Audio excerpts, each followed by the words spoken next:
La creatividad se aprende igual que se aprende a leer. Ken Robinson. Todos poseemos un talento. Todos tenemos la capacidad de ser creativos. Y la mayoría vivimos sin saberlo. Convencidos muchas veces de que el creativo es aquel que sabe componer melodías o escribir un poema. Ken Robinson reclama esta semana en redes la necesidad de que en nuestra sociedad existan entornos donde cada uno pueda encontrar la inspiración necesaria para desarrollar su creatividad.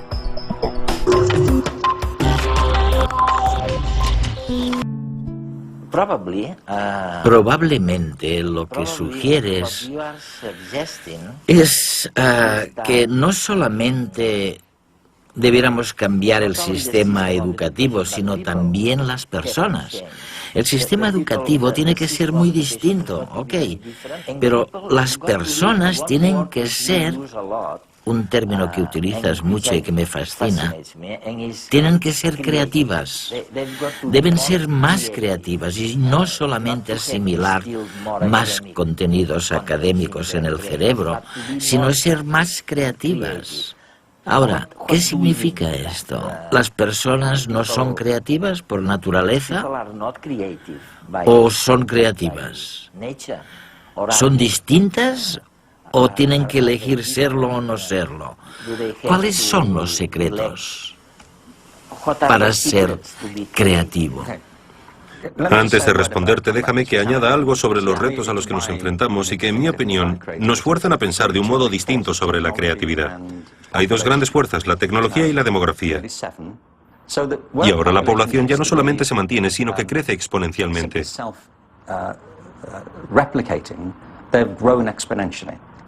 Por el camino, evidentemente, hemos dañado el medio ambiente y hemos destruido muchas otras especies. Todo esto no lo apunto ideológicamente, es una mera constatación científica. Hemos creado problemas sin precedentes. Y no lo digo porque sea alarmista, pero me preocupa que no se hable suficiente de estos temas. Resulta que, irónicamente, el motivo por el que esto ha sucedido es por la creatividad del ser humano. Hay algo en lo que somos totalmente distintos del resto de vida de la Tierra, y es que tenemos una imaginación muy potente. Gracias a la imaginación, se puede visitar el pasado y anticipar el futuro. Se puede asumir el punto de vista de otra persona. Estoy convencido de que ahí radica el rasgo distintivo de la inteligencia humana. La creatividad es un paso adelante. La creatividad significa poner la imaginación a trabajar. También se puede entender la creatividad como imaginación aplicada. Es el proceso de tener ideas nuevas que sean valiosas. Hemos creado nuestro mundo en un sentido literal. Y también hemos creado los problemas que han sobrevenido. Sin embargo, podemos recrearlo. Estoy convencido de ello. Creo que el poder de la creatividad constituye a la vez la fuente de nuestros problemas y la posible manera de solucionarlos. Oye, ¿qué podríamos decirles a los jóvenes, a los padres, a las madres que no saben qué decirles cuando sus hijos les preguntan: oye, mamá, ¿qué debería hacer? ¿Ciencia? ¿Cine? ¿Arte? ¿Danza? ¿Qué les dirías tú?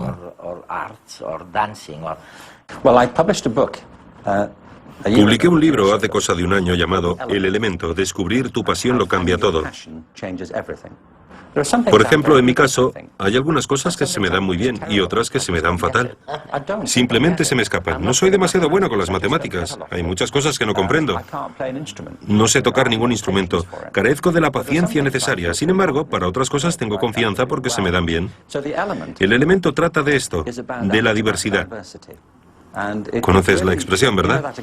Decimos que alguien está en su elemento, y a lo que nos referimos cuando decimos que alguien está en su elemento es que hace algo con lo que se siente cómodo, como pez en el agua. A mí me gusta mucho salir a correr por la montaña, Voy a correr, a lo mejor voy corriendo y veo que hay madroños y empiezo a pensar, hostia, pues a lo mejor con este madroño lo pongo a fermentar, me hago una masa madre, me hago este pan y voy haciendo pruebas así. Siempre llevo papeles en los bolsillos, escritos, con ideas. Me gusta mucho mi trabajo, porque te das cuenta de que es una cosa que sale de ti. O sea, es un proceso que elaboras tú.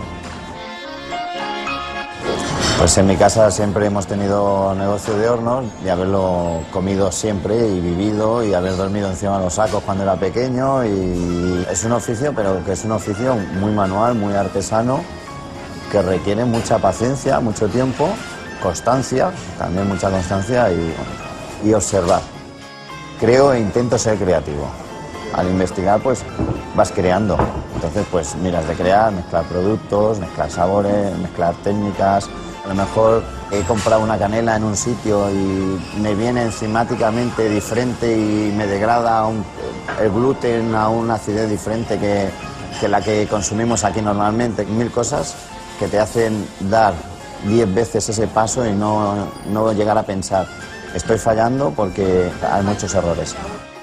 Es que si no te equivocas, no evolucionas nunca.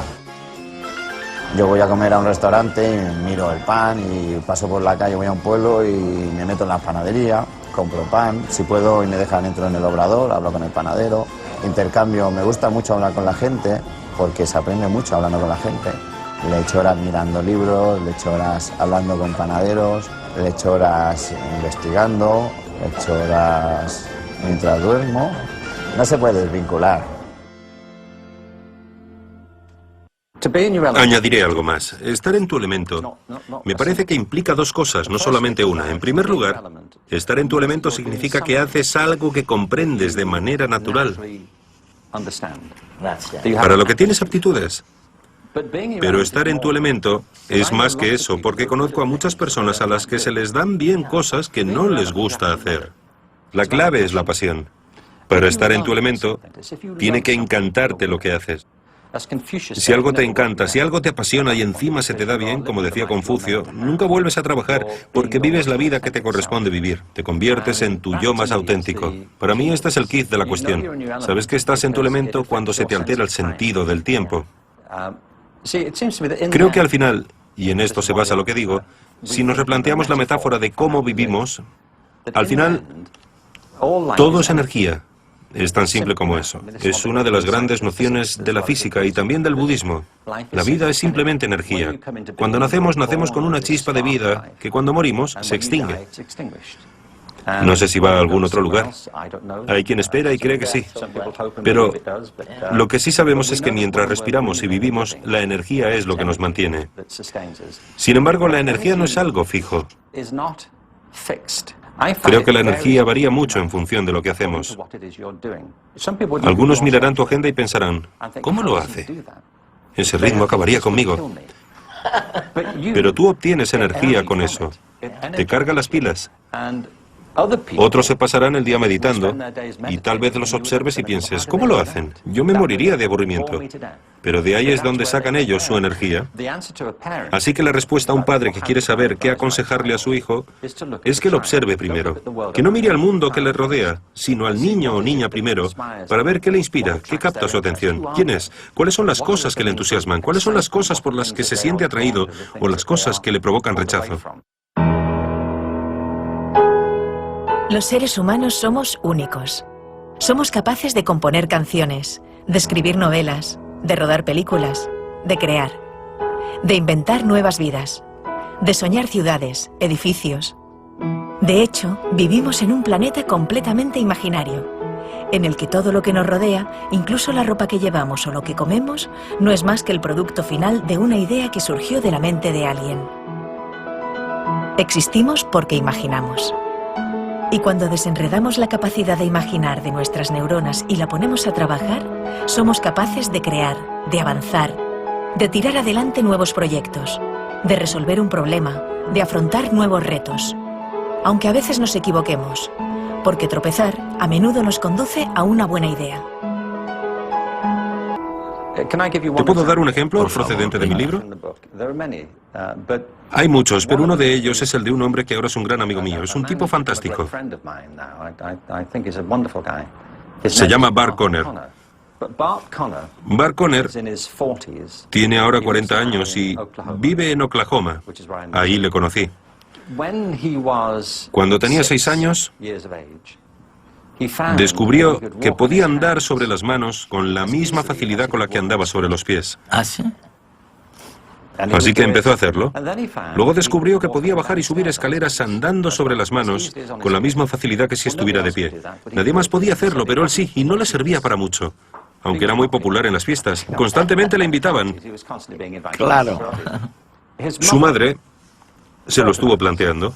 Y cuando Bart tenía 8 años, habló con la escuela y les preguntó si podía llevar a Bart al centro gimnástico de la ciudad en la que vivían, que entonces era Illinois. Le dijeron que sí, y se llevaron a Bart al gimnasio. Él me ha dicho que recuerda perfectamente el día que llegó allí. Me dijo, al abrir la puerta y entrar en el gimnasio, pensé que era como Disneylandia. Había espalderas, trapecios, trampolines. Y añadió, era embriagador. Y empezó a ir cada día, tan a menudo como podía. 10 años después, desfilaba en la apertura de las Olimpiadas de Montreal representando a Estados Unidos en el equipo de gimnasia masculina. Llegó a ser el gimnasta masculino más laureado de la historia estadounidense. Ahora vive en Norman, Oklahoma, y está casado con Nadia Comaneci. ¿Ah, sí? Que te recuerdo que fue la primera gimnasta femenina que obtuvo una nota perfecta de 10. Tienen un hijo encantador llamado Dylan y dirigen un gimnasio fabuloso. Además, él y Nadia son 2 figuras destacadas del movimiento de Special Olympics.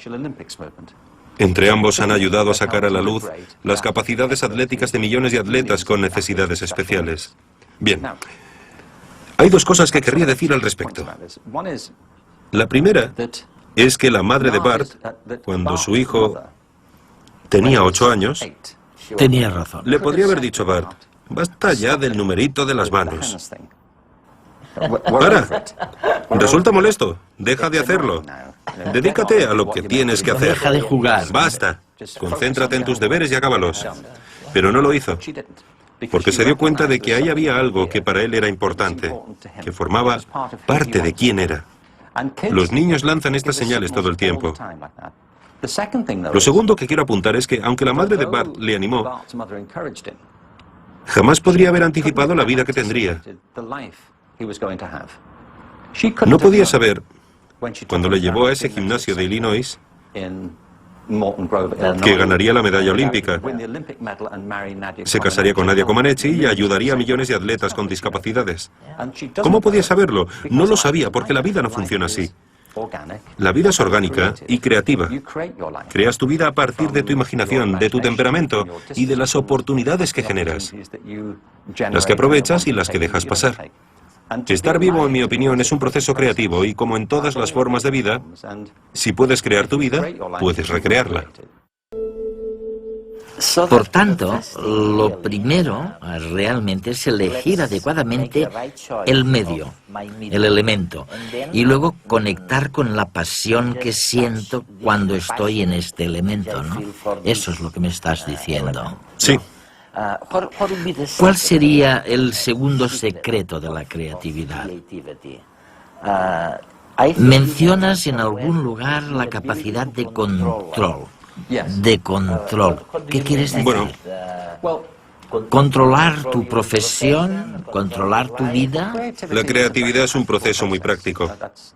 Hay muchas nociones falsas sobre la creatividad.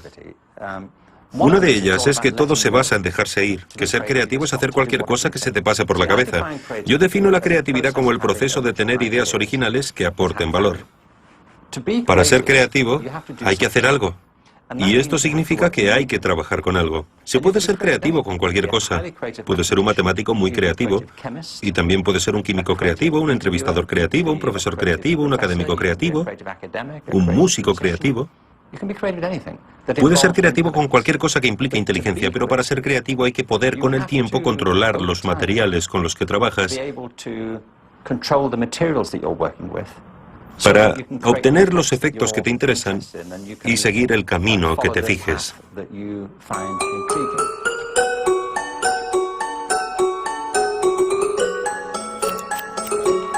El pelo lo puedes usar para expresarte al mundo, o para dar una imagen de ti mismo, o para sentirte bien. Y hay gente que justamente lo usan dependiendo de las fases de la vida que vives. Por ejemplo, necesitas año nuevo, ¿no? Necesitas sacarte de todos los problemas que tuviste el año pasado, no sé qué, una ruptura, bla, bla, bla, bla. Oh, corta, va, sácalo, ¿no? Mi trabajo me encanta. Sí, claro.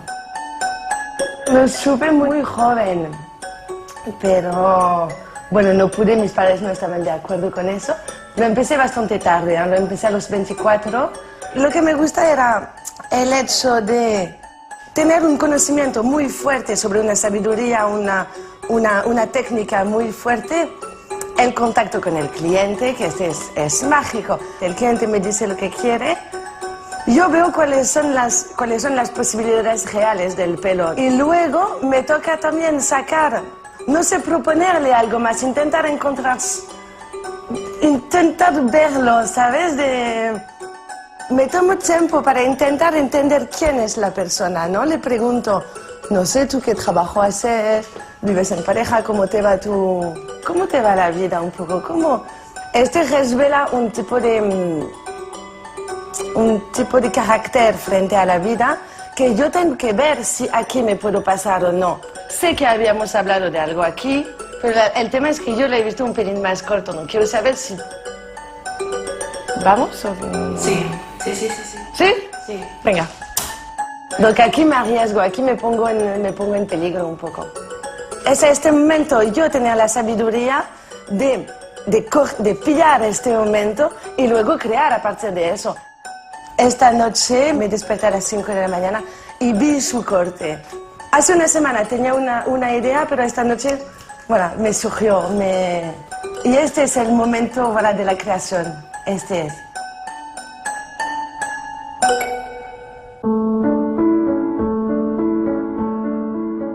Todo el mundo es creativo, en cierta medida. El ejemplo clásico es el del científico, ¿no? Que piensa que tiene que crear una idea o forjar una idea a partir de informaciones muy variadas.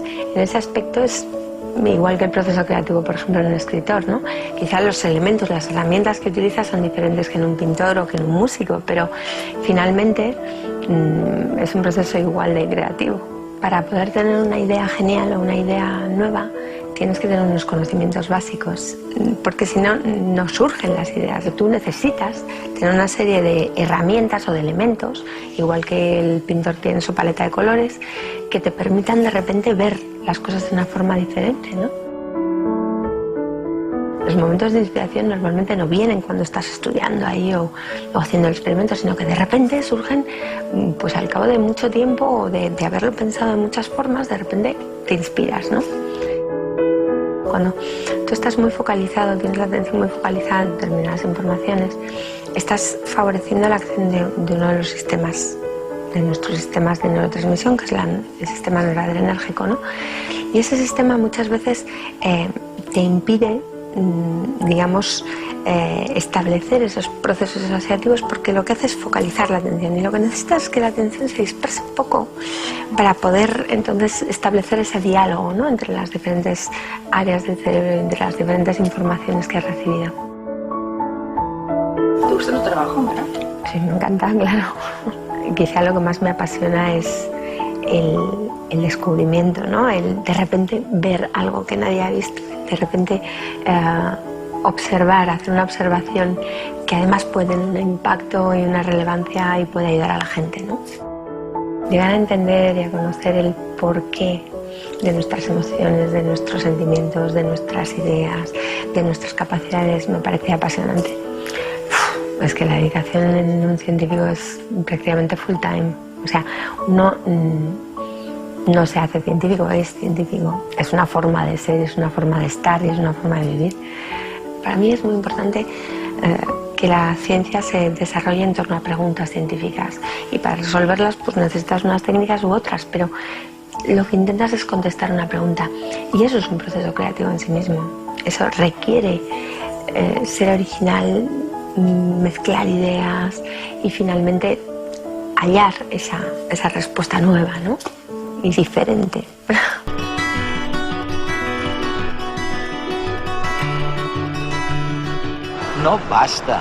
No basta con detectar, con descubrir cuál es nuestro elemento, donde nos encontramos bien, donde nos sentimos sosegados y al mismo tiempo con el cerebro despierto.